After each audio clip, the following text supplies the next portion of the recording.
On this episode of MythBusters, there's crashes, birds, and historical high-flying rocket rides. First up, Adam and Jamie test the filmic fable that a cliff drive crash always ends in a flaming inferno. Golly. Then Carrie, Grant, and Tori tackle a ballistic blast from the past. So today on MythBusters, real-life rocket science. 400 years ago, did the world's first rocketeer really ride a rocket 1,000 feet into the air and survive? Bye-bye, Rocket Man. Who are the MythBusters? Adam Savage That is science. and Jamie Heineman. Things are going to start to get a little crazy in here. Between them, more than 30 years of special effects experience. Joining them, Carrie Byron, Grant Imahara, It's lethal, people. and Tori Belleci. Light it on fire. They don't just tell the myths, Are you ready? I'm ready. they put them to the test.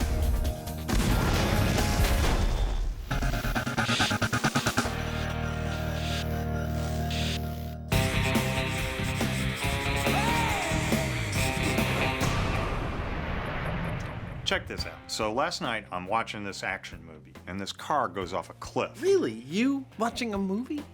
I have a hard time picturing that for some reason. Yeah, well anyway, so this car goes off a cliff and it explodes into a giant fireball. Yeah, they always seem to do that. And that's what started me thinking. Maybe this is something that we should test. That every car that goes off a cliff equals an exploding fireball. Sounds like fun, doesn't it? It does. It's a tumbling, tall tale from Tinseltown that always ends with a bang. But does a cliff dive with a tank full of gas mean explosive car carnage is guaranteed? Or is this just more fake physics on film? So, a plan. Yeah, a plan. Are you thinking what I'm thinking? I think so, but man, it's gonna be hard to find 4 oak doors and 30 pounds of greased chain. No, that's not what I'm thinking. I'm thinking a car, a cliff, we toss one off the other, you know? Yeah, that would work too. Yeah. As plans go, they don't come any simpler. So the guys head for Angel's Camp Quarry, where their car will quite literally meet the end of the road. We are back at the quarry at Angel's Camp, site of many important Mythbuster memories. On this pad you can see right across the way is where we did the Hollywood explosion, one of my all-time favorite Mythbuster shots. And on the far pad there in the distance, yeah, that's a viewer favorite right there. That's where we blew up the cement truck. Today we're about to add to that history because on the cliff behind me, we're gonna send an automobile hurtling into the distance where hopefully it's gonna crash and burn Hollywood style. And here's their victim and their mechanical method for sending it over the edge. This is how this is going to work. It's about as simple and down and dirty as you can possibly get. First off, we have to start the car, we put it in drive, but it doesn't actually go anywhere because we've got this piece of wood under the rear wheel, and also it's idling. Chuck's in place. It doesn't go anywhere until we release this rope, Now I can just reach out and cut that. at which point This is the lead foot. the accelerator presses down and off she goes. Sounds dangerously simple. What could possibly go wrong? Well, I'm going to go down so I can see what happens when it hits. You mind? Not at all. Tell me when you're in place, and once you are, I'll set everything in motion. What's going to happen with this car? This is not a drill. Gonna launch the car. Well, it's going to go off the cliff. Okay, I'm leaning inside and turning on the car. Whether it bursts into flames or not, personally, I think that situation is a freak accident. Okay, the car is on. I don't think it's going to happen unless we make it happen. All right, Jamie, are you ready? Adam's ready, I'm ready. Go for it. Jamie's ready. Okay, the car is in gear and resting on the chocks. I'm removing the safety chock now. But the star, the car, is a little too ready. Oh, the car is going. The car is going. There it goes.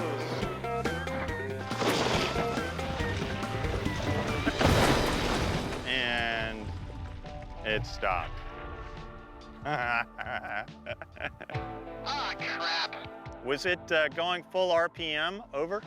No, it jumped the chalk and got away from me. Over. Well, there's your problem. Well, that was a bit of a dud. By the way, did it blow up? The car did not, repeat, not blow up. Apparently, it jumped the gun Oh, the car is going. and it went off its chalk before Adam had time to cut the rope, let the weight drop, do what it was supposed to do. I don't know about you, but I think you'll agree with me. If I was the director of this movie, I'd say, that's not far enough. It's only like 50 feet from where the car started. If we're going to get a movie style driving over the cliff and crashing down the hill, we are clearly going to need a better launch method. A Mythbuster motto is be prepared. So bring in the spare car and cue launch method number 2. And this time, heavy lifting is required. Well, you know what they say, if you don't succeed, try again. So that's what we're gonna do. And this time we're using this car. Steering locked. I was hesitating about using it because it's a stick shift, which means I can't just put it in gear and wait till I'm ready and gun it and have it go off. Oh yeah. Plus we had a problem with the chocks, so I put 2 and 2 together and I figured, well, what if we pick this up with a heavy-duty forklift? Okay, that's good. You can kill it. And then we can just get it going, rev it up, and then lower it, and it'll just take off. Simple. Okay, Adam, I'm gonna start the car and get it set to go. Over. Jamie gets the engine going, puts it in gear, and pins the pedal to the metal. Ready and set. So this is it. And never mind the burn. This time, will we even get the crash the myth requires? There she goes. Oh, yeah! Oh! Yeah! Tell me what happened. I can't see from up here. It was quite spectacular. There was a bump, a spin over, a second bump, and then it came to rest probably about 120 feet below you. But no explosion, or I'd see smoke by now, right? No, that's a negative on the explosion. Bummer. Reality makes a crappy special effects crew. Yep, despite getting the perfect car cliff dive, this action movie stunt didn't end with the obligatory explosive bang. And after a little CSI crash scene investigation, Jamie knows why. There's the gas tank. It's hardly been touched. No wonder there wasn't any fire. Yeah, it's perfect. Looking at the underside of this car, it's obvious why it didn't burst into flames. They've put the gas tank in the best possible position. It's protected by the wheels, it's kind of in the middle. If they put it on the end of the car or on the front of the car, it'd be more likely to receive an impact. I think we're gonna need something a little more radical. This is the point in the episode in which I say, it's not looking good for the myth. We're gonna have to bump it up. And this is the point in the episode where you say, I think I'll hang around for another commercial break.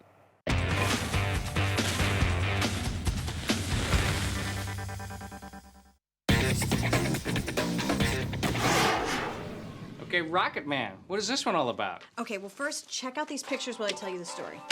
Lagari Hassan was an Ottoman Turk who, according to myth, was the first person to have made a successful manned rocket flight back in 1633. He took off vertically and apparently reached an altitude of 300 meters before climbing out mid-air, opening some sort of wing device and descending back to Earth as the world's first rocketeer. Can you use rockets to send a cage with a person inside of it up 300 meters and then have them deploy some sort of wing to float back down to Earth safely? This build is gonna be awesome. It's a missile history mystery. In 1633, there are several colorful accounts of an Ottoman rocket man taking the world's first rocket ride. But to find out if Lagari Hassan really was a rocketeer pioneer, the team is picking 3 concrete parameters common to each account. Did he really reach the 1,000 feet from the fable?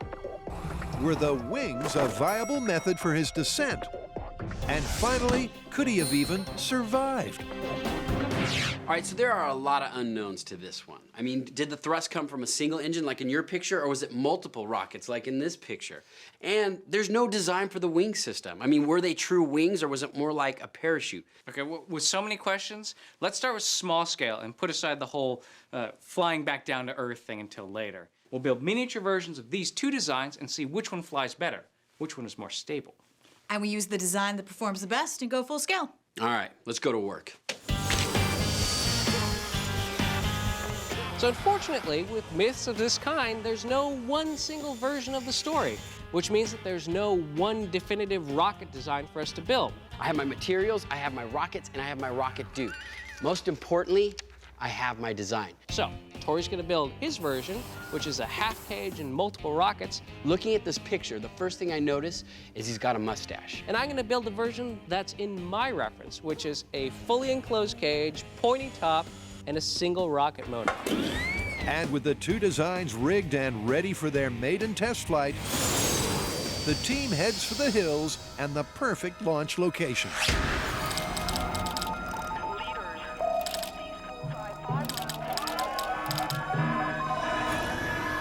We are at red alert, folks! Red alert!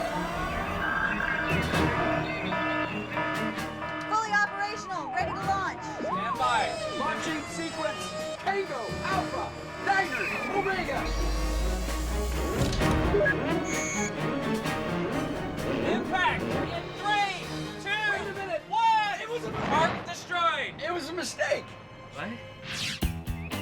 So we are here at Missile Launch Site 88 in the Marin Headlands, which is part of the Golden Gate National Recreational Area.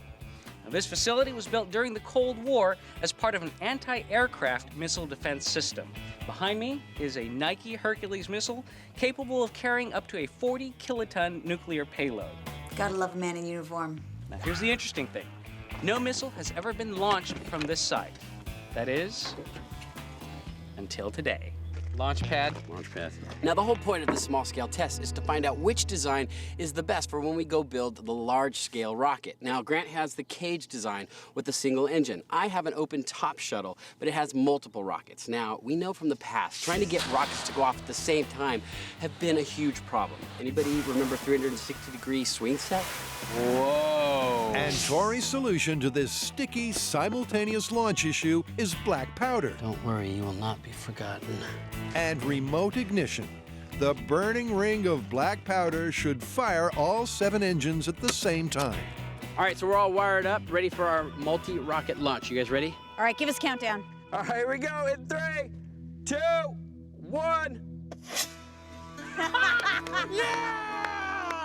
That was awesome! I think Tori might be a little bit disappointed in his launch. I mean, it wasn't really everything he expected. You know what? I have another rocket with stronger engines. Maybe we'll get higher than 4 feet. A flight height of 4 feet was distinctly underwhelming, but Tori has a ballistic backup to big it up. So cue launch 2, and this time Tori's rocket has larger engines with much more thrust. 2, 1. Up! Wow, that was great! Go get him! Go get him! Water! Extinguisher! Oh, now we don't have a fire extinguisher.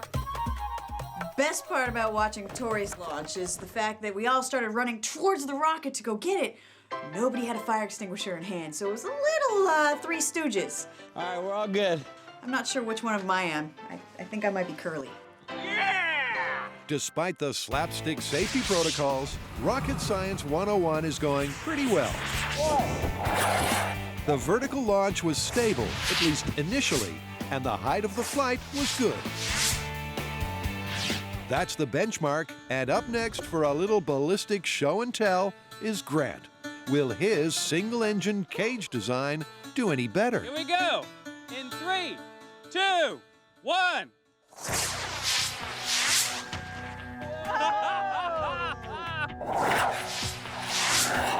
That was exciting. Yeah! How'd you make it so it would come at us? Yeah, okay. Almost killed the entire crew. So it looks like Grant's design has a fatal flaw, but he wants to make sure. In 3, 2, 1!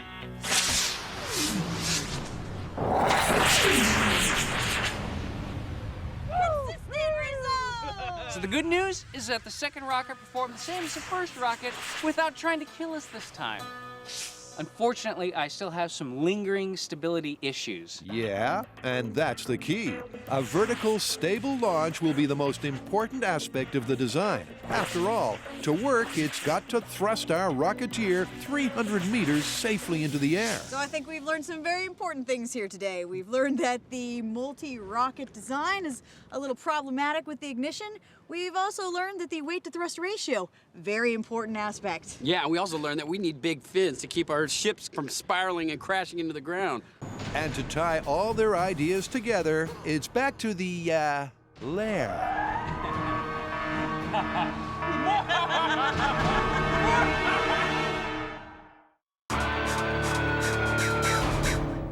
Pay attention, class. We're going to recap here. The myth is that any car going off any cliff will explode into a ball of fire. Now, we've crashed 2 cars so far, and we haven't seen that happen. So, not looking so good for the myth. That's a negative on the explosion. Bummer. But the question I have is, are there any circumstances under which it could happen? So despite 2 busted cars and 1 near-busted myth, the guys aren't quite done.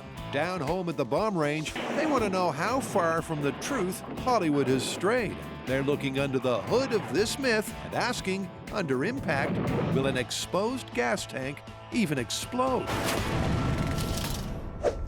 This whole thing seems to me to be just about the gas tank.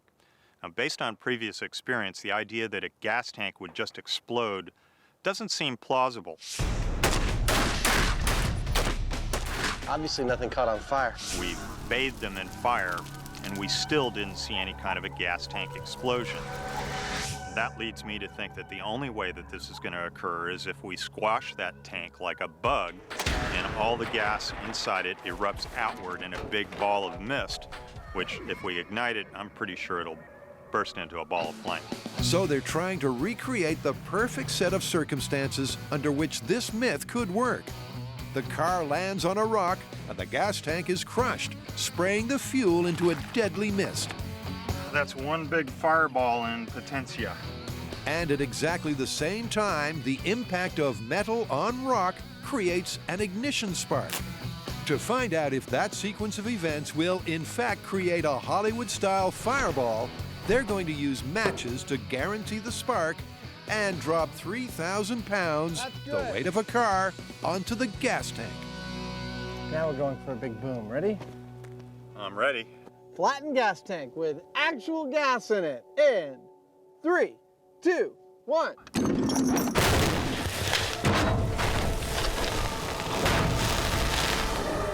Wow! That was beautiful! It truly is. The impact disperses the gas into a volatile mist, and then just at the right moment, the simulated spark from impact causes ignition. And it perfectly matches the typical car off a cliff, Hollywood-style conflagration. But where does that leave the story? Look at this high-speed shot one more time. Yeah, I don't think anyone would dispute that this is the fireball we were looking for. Can we induce this kind of tank failure in a car under real circumstances? Well, there's only one way to find out. I can only think of one thing left to do. Well, that would be strap one of those puppies on the front of a car and run it up a cliff, I'd guess, huh? Yeah, I think that'll get us the boom we're looking for. From Icarus and Leonardo to the Wright brothers, the history of flight is a soaring tale of the triumph of invention over gravity. But it's also a rich source of tall tales and exaggerated claims. The question is, where does Ligari Hassan fit in? Flight of fancy or real-life 17th century Rocketeer pioneer? So despite the fact that your rocket flew better on the day, I think in the full scale we should take the best design elements from both. Agreed. But I'm a little hesitant to use multiple rockets. Yeah, you know what? I feel the same way. I mean, it's like, yeah, it worked on the model rocket, but when we go to full scale, trying to get several rockets to go off at the same time, you're asking for trouble. So why don't we do this? We'll take the shuttle design from this, and we'll take the single rocket engine from this design, we'll put the two together when we go build the full scale rocket. I totally second that. All right, Sounds like all we need to do is build a full-scale rocket and add a simulated pilot. But not just any simulate, a simulate with wings. Yeah, the wings aspect is really awkward, and it's not represented in either of our illustrations, but the history books did say he climbed out of the rocket, deployed some sort of wing device, and flew safely down to Earth. Well, we know from our plywood builder episode that in order to safely descend, you need a big wing. Not just like an umbrella, I mean a huge surface. Well, you know, if Ligari had the technology to build a rocket, maybe he had the technology to build some kind of gliding wing. Kind of like a hang glider. You saying you want to go hang gliding? Oh, yes, I am! Oh, yeah! Aw, being pregnant on MythBusters is so unfair. So with her baby bump aerodynamics less than stellar, Carrie is obviously grounded for this one. So we're here at Fort Funston, which is a mecca for a hang glider. The boys, however, will get to jump off a cliff for science. You guys ready to get suited up and go? Yeah? Maybe.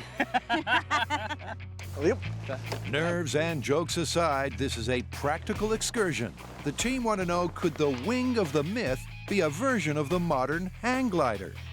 In terms of the myth, what we're looking for here is a kind of a reality check. Now, did the diapers go on before or after we get into the hang glider? Supposed to have them on before we get in. In the myth, they describe wings. Is this slimming? Looks good on you. We're just here to see if this is even possible, if this is something we could incorporate into our build to simulate that part of the myth. Now, getting a rocket into the air is only half of this myth. Oh my goodness! The other half is the fact that our rocket man had some sort of wing system that got him safely back down to the Earth. So Tori and Grant are gonna collect a little practical data for me. Remember to gather the data! They're gonna check out all the aspects of this, which are the takeoff, the flight, Look out, Rocket Man! Here we come! the control in the air, and the landing. They need to come down and tell me all of the things I need to know so that I can maybe make some sort of wing system that'll get our rocket man down. Nice landing! Oh my God, that was insane. You know, as soon as I took off, all the fear went away. And it was like you were in a dream and you were just floating. I mean, it was just like flying, I guess because it was flying. This is all about getting back to Earth safely. Now, on the plus side, you don't need any electricity, you don't need any gasoline, you don't need a propeller. Yeah! You could just float down, and I think it's highly likely that you could safely land without any power. But you know what? I just don't see how a rocket man could carry one of these and deploy it quick enough so that he could land safely. But on the minus side, you need a huge airfoil. You need a huge surface area in order to do that. And what's more, you'd have to deploy that at the apex of your rocket's trajectory. I just don't see that happening. We're gonna have to figure out another way to get our rocket man to land safely on the ground. So what does all that mean for the myth? Well, with one of the 3 key criteria almost written off, there's a danger that this myth is about to crash and burn. Carrie, Grant, and Tori have discovered that, as per the myth, using a wing system to float back to Earth is a breeze. But equally, there is no way you could deploy a full-sized hang glider from the confines of the mythical man-sized rocket shuttle. And that means... Okay, so a huge wing system is out, but there are so many different versions of this myth, and in at least one variation, I heard a vague reference to something that sounded a little bit more like a parachute, and I say we go with that. That would work. A parachute would be a great idea. However, our rocket man is a simulate. How's he gonna jump out of the rocket and pull a chute? Okay, I'll give you that, but let me start working on a self-deploying parachute system. Well, in that case, I think we're ready to go full scale. We'll build the rocket, install the parachute system, go to the desert, and see if this thing works. I just got word. We are not going to just any desert. We got permission to use the White Sands Missile Base. No way. Are you serious? Yes! But personally, I'm not taking any chances delivering this baby out in the desert, so how about we do this? You start working on the rocket and the shuttle, I'll work on the parachute system, and then you guys just take the whole thing out to the desert. Without you? This is gonna be awesome. Yeah! So while Tori shapes the open-top shuttle, Grant will machine the housing for the rocket engine, and Carrie will take care of the pilot's self-deploying parachute. By dividing, they're attempting to conquer what is looking like their trickiest and most technical build ever. So today on MythBusters, real live rocket science. I'm going to start out by building the first critical component of the rocket nozzle, with this. Yes, it looks like a giant chunk of steel, and it is. But when I'm done, it's going to be a rocket nozzle. While Grant labors away on the lathe, there's a delivery for Mr. Belleci. Show us! Our rocket body's in! And yeah, he's excited. Rocket Man! It's the body of our rocket. Okay, I know it looks like a big giant steel tube, but use your imagination. Once we get some fins on it, we reinforce the inside, we put an engine in it, we put Rocket Man inside. This is gonna be awesome. We're making a rocket. Cue the patented MythBuster montage. While Tori reinforces the shuttle body to withstand the engine's thrust and adds fins for flight stability, It's starting to look like a rocket. Grant slices steel, grinds graphite, and machines the engine that will hold the propellant to be inserted just before blastoff. So this is a critical moment here. The graphite has to fit perfectly inside of the steel. If there's a slight misalignment, it'd be very bad, because that means the hot gases are going to be off-center, hitting the nozzle holder, and melting away part of it, and potentially causing the rocket to spin wildly. So, hope I get it right.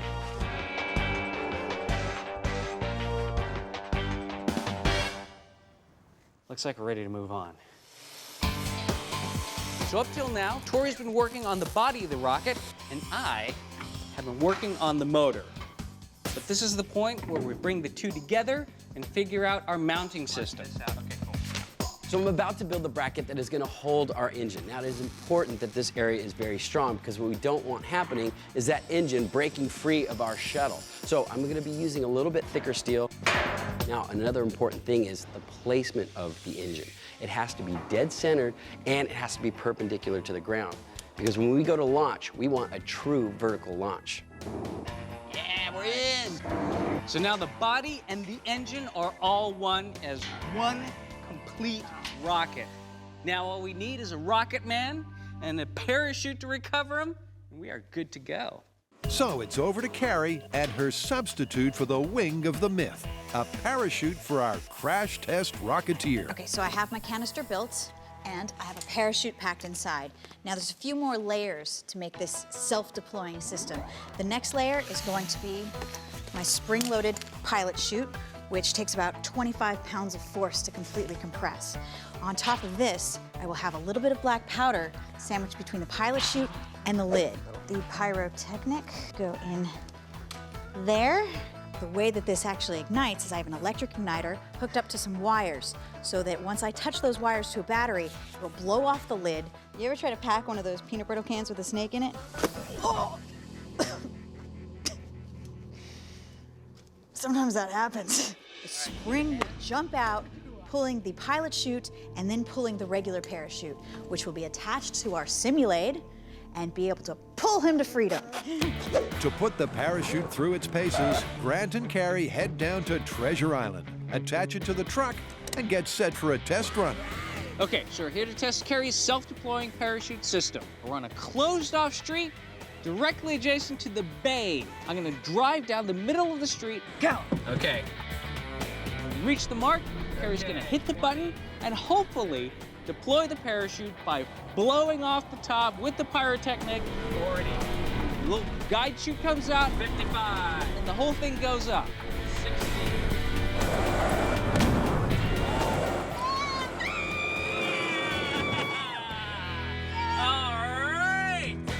I'm feeling so much better about this whole parachute deployment. We found out that after it blows off, that our pilot chute will pull our main chute out of the container, and that parachute has enough lift to hold our Rocket Man. So now all we need is to not explode on the launch pad, get stable flight all the way up to apogee. What could go wrong? Back at the shop, the final step of fitting our Rocket Man with his tailor-made parachute is quickly complete. And the countdown to the countdown is on. I'm getting excited. There are still a few questions that need to be answered. We have liftoff! Is the engine gonna be strong enough to lift our weight of the rocket and the Rocket Man? Is the design of the rocket gonna allow this rocket to fly straight up? And touchdown! And once it hits that point, will the parachute deploy and allow the Rocket Man to get pulled out of the shuttle and land safely on the ground? Have fun with Rocket Man. All right, have fun having a baby. Thank you. Bye. Bye. Is that my water? This whole thing could just crash and burn. We need to go to the desert and test this. Bye, guys. Have fun in the desert. It's never gonna work.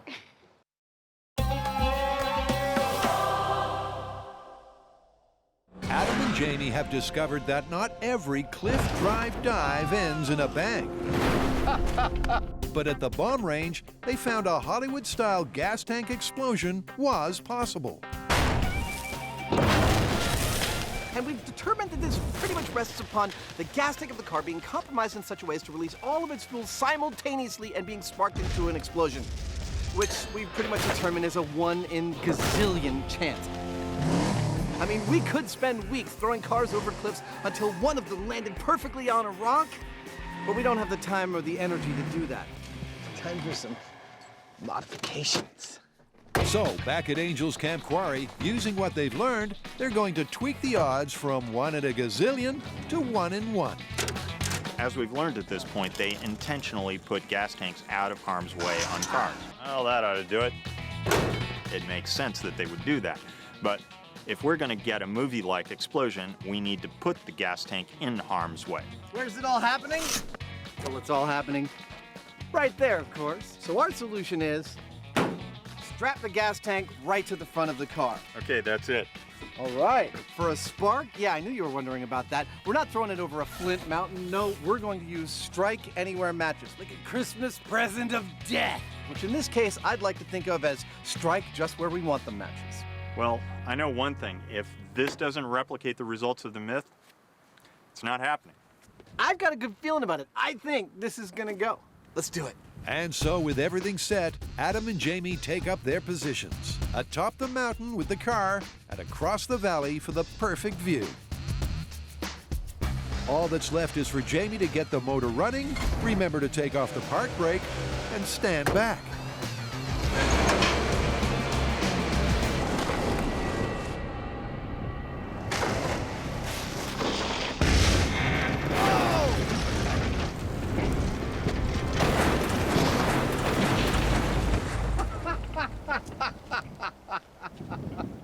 Well, as per the experiment design, the gas tank took the brunt of the impact and did burst into flames. But it didn't go exactly to plan. And Jamie's about to spill the beans. So I have a little bit of a confession to make. What's that? There was a screw up here, and I suppose it was my fault.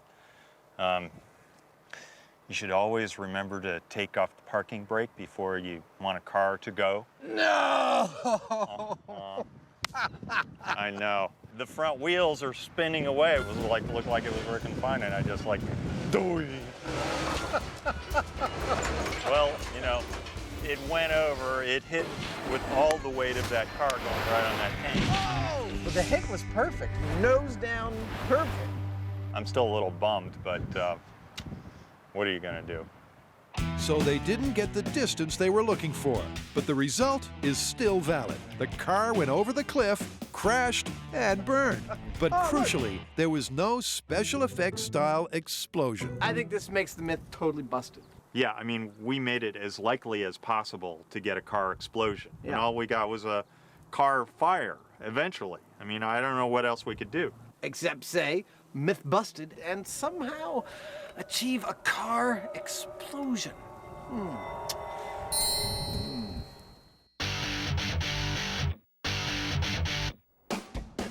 Tori and Grant have deserted Cary for a deserted destination in the desert, the White Sands Missile Range. Can you believe we're actually using a real working launch pad to launch our rocket? So what makes White Sands Missile Range a really great choice for our experiment is that they've got a lot of space. It's crazy. All right, let's get the beast out. I gotta go to the bathroom. It's 40 miles in one direction and 100 miles in the other direction. But another great thing is that this is actually a historical site. Behind me is the launch gantry for the V-2 rocket, which was critical to the development of American rocket and missile technology. It led to the first pictures of the curvature of the Earth, and eventually to the Apollo space program. This rocket science is fun. Which, by the way, put men in space, which is pretty much what we hope to do today. Good. Into space may be a tad ambitious, but matching the key criteria of the myth, a flight height of 1,000 feet and a safe, survivable descent is within their sights. So I'm here at Ground Zero. This is where we're gonna launch the rocket from. Got the shuttle right here. Inside is gonna go Buster, along with his parachute system, and then the engine goes in the bottom. Now, for safety, we have to aim the rocket downrange, so off of vertical. And to do that, we need a guide rail. What I have here is a 12-foot pipe. This pipe will slide through these rings, which is attached to the rocket. Once we get the rocket to that 85 degrees that we're looking for, perfect, I will weld it to the trench plate. This way we have stability for at least 12 feet till the rocket gets off of the guide rail. Now all we need to do is grease up the pole, and then it's time to load up the rocket motor. Cue Aerojet. With over 70 years designing and perfecting solid and liquid state rocket motors, they're the perfect people to help out. All right. Okay, so what do we got? Well, we have our 2 propellant cartridges. The propellant is a mixture of ammonium perchlorate, aluminum powder, and a synthetic rubber binder called HTPB. That's exactly what I was thinking, right? Sounds good to me. And after a quick explanation of the ignition system, Well, we're going to be using BKNO3 bag igniters. Grant and Tori quickly grasp Contains boron, potassium, that this really is rocket science. But the last bit, they get.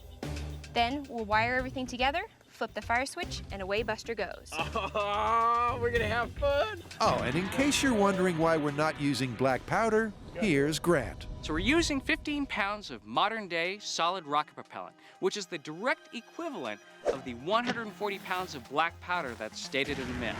That'll give us a burn time of 3.8 seconds, 950 pounds of thrust, and resulting in just under 2 Gs of acceleration on the Rocket Man, which is a prerequisite for survivability. Which means they're ready to lock and load. Okay, here's what we got. Steel motor casing. Inside of that carries 2 propellant cartridges slide right in, one right after the other. On top of that is an igniter. The igniter wires go right down the middle and out the nozzle. On top of that is an insulator plate, a spacer, and then you bolt on the head cap. You take that whole assembly over to the rocket. Okay, it's cool, it's cool, it's cool. Whew, that was close. We connect up the wires, and we are good to go. Beautiful. I'm starting to get excited. We got the rocket on the launch pad. We got the motor installed. Now all we need to do is dress Buster, put the parachute deployment system in place, wire it up, flip the switch, and then it's bye-bye, Rocket Man.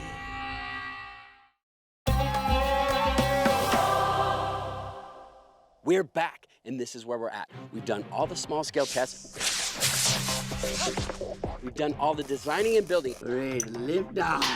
This is the best design that we've come up with for our full-scale test. Now it's time to test this Turkish myth. Was Ligari able to build a rocket with 17th century technology, launch himself 1,000 feet into the air, jump out of it, and land safely to Earth with some kind of wing system? I'll go get the pants. When did he get duct tape underwear? Well, that is what we're about to find out. After an unfortunate makeover session, our Automan Rocket Man looks the part. Perfect. Looks great. But it's not those period details that are troubling Grant. So there are a few difficulties with the historical account of Ligari Hassan's flight. First of all, the 140 pounds of black powder that he's supposed to have used as his propellant would have been extremely dangerous to handle. Not to mention containing all of that explosive force and converting it to thrust would have been extremely difficult. Dude, this is almost it. You ready, Rocket Man? Second, the materials that we have available today, all the modern steel alloys and all the fabrication techniques like welding, he didn't have any of that. Now, that having been said, we've chosen the propellant to have the same thrust characteristics to the amount of black powder that he had. Second, we've taken all the historical accounts, all of those renderings, all of those drawings, and used that to design our rocket so that it has a similar shape and similar weight.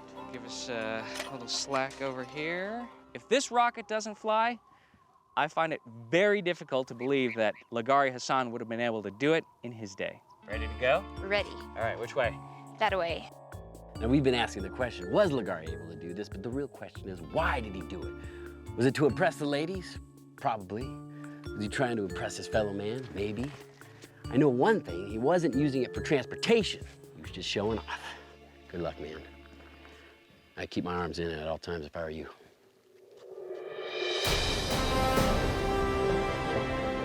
Okay, Roger, stand by. We're here. Can you believe it? We're at an actual missile testing facility with a real mission control. We're ready for final arming at this time. Roger, good copy. Predictions. Here's what I got.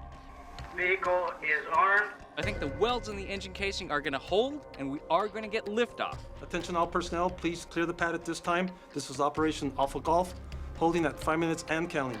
And I can absolutely guarantee that for the first 12 feet of his flight, it's gonna be perfectly straight. All right, go ahead and arm the system. All right, arming system.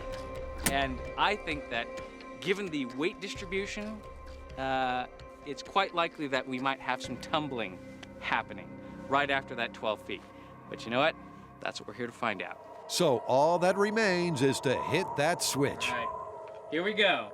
5, 4, 3, 2, 1, fire!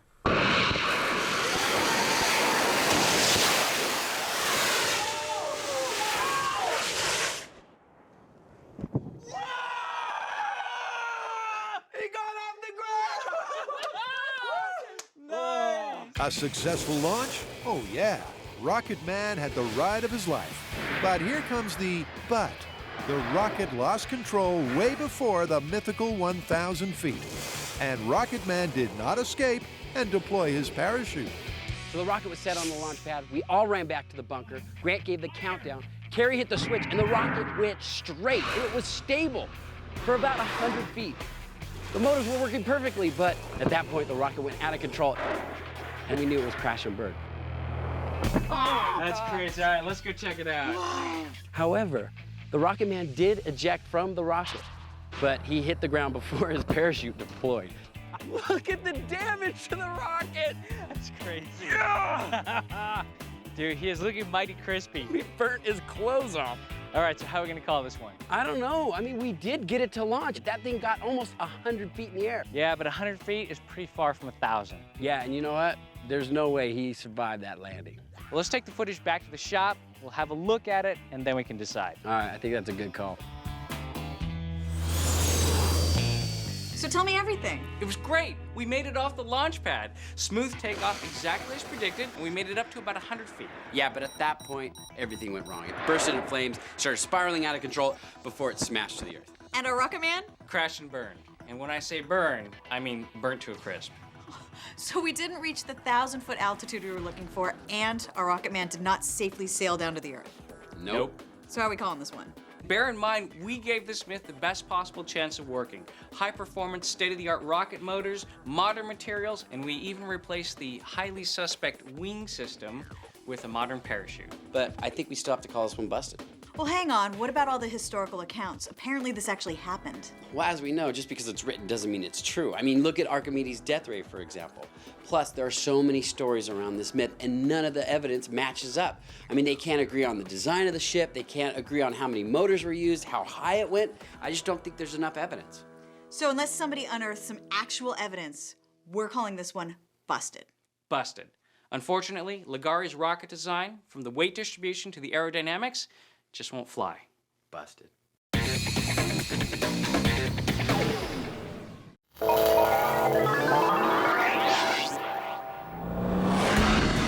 The myth that a car always explodes if it crashes off a cliff was pretty much busted after the first 2 tests.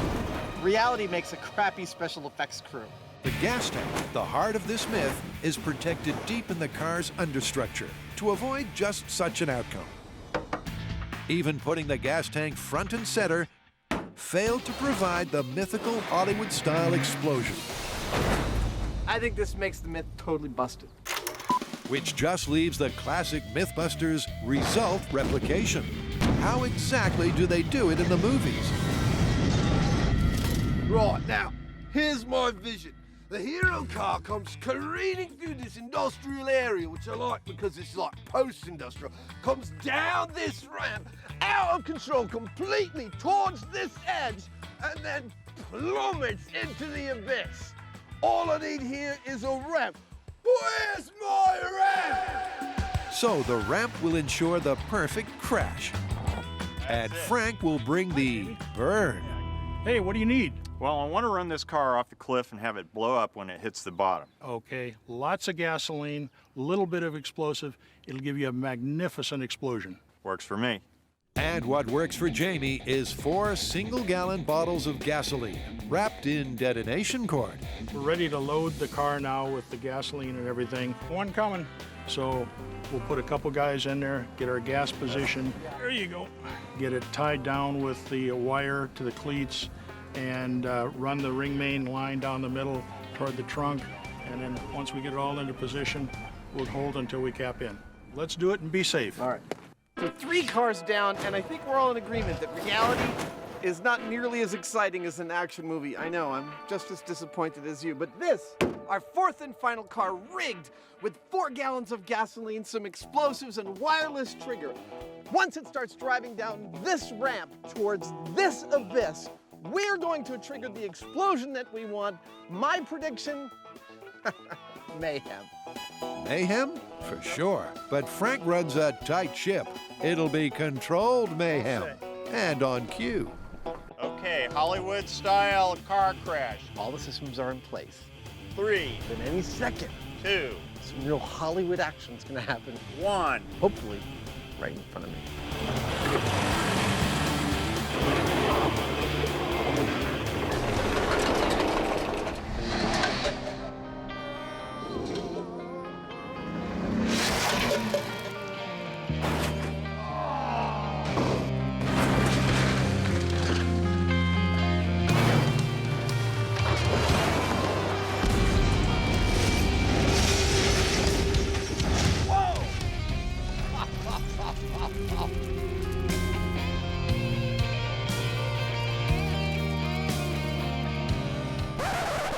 Golly. Success with the final test. Perhaps Adam and Jamie should think about a career in film special effects. It looks like it worked. The launch was the most beautiful one yet. The tumble was magnificent, and the explosion was all Hollywood. Nicely done. Cool. What we just saw there was, in fact, an explosion. The windows blew out. We had a big fireball. It was great. Wow. But why? Well, it's because we put a bunch of explosives and gasoline inside the car. Otherwise, we know that a gas tank will not support a flame. It's burning in the tank. Because it's too rich inside there. There's not enough oxygen. No explosion. The only place that's appropriate to support an explosion is inside the engine, in the cylinders and so on. But could it happen? Sure, I suppose so. It's extremely rare, maybe with the right exact circumstances. But the idea that every time a car goes off a cliff, it blows up, hogwash. And so as the guys mull over the charred car carnage, Nice. it's clear that Hollywood hasn't completely fictionalized the physics of a crash and burn. They've just turned a 1,000,000-to-1 shot into a silver screen certainty.